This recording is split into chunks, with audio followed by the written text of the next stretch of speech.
Hello, time-traveling seekers of knowledge. Welcome back to Old News, a year in review. In today's podcast, we're revisiting the most significant events of 1961. We're excited for you to join us in this journey.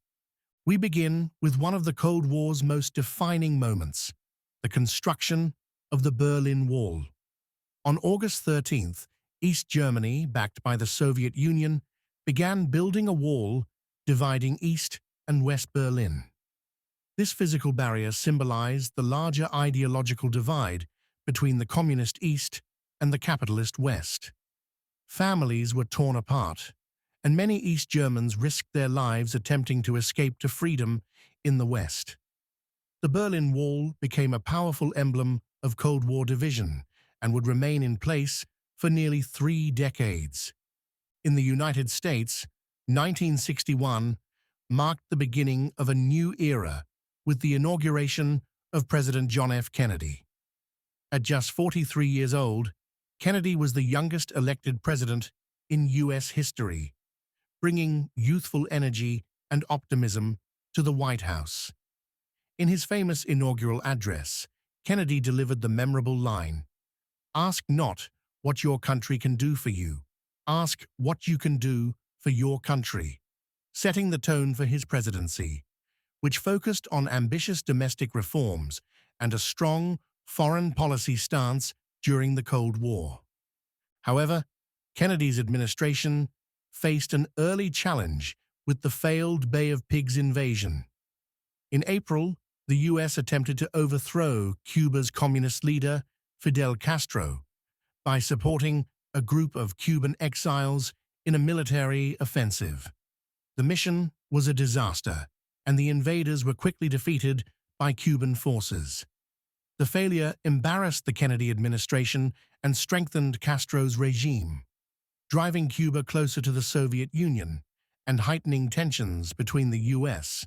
and the Communist bloc. 61 was also a landmark year in the cosmos.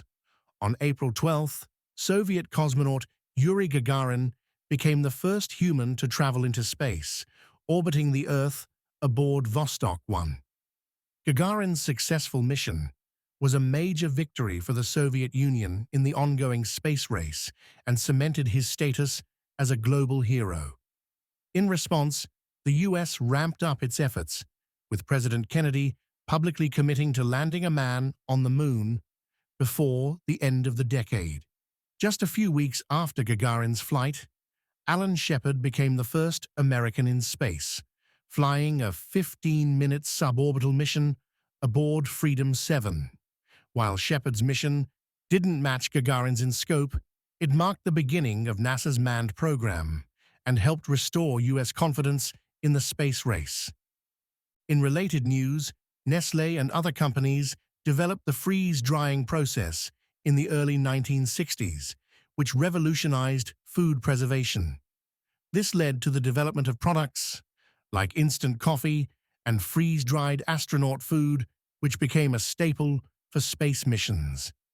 Back on Earth, the civil rights movement gained momentum in 1961 with the Freedom Rides.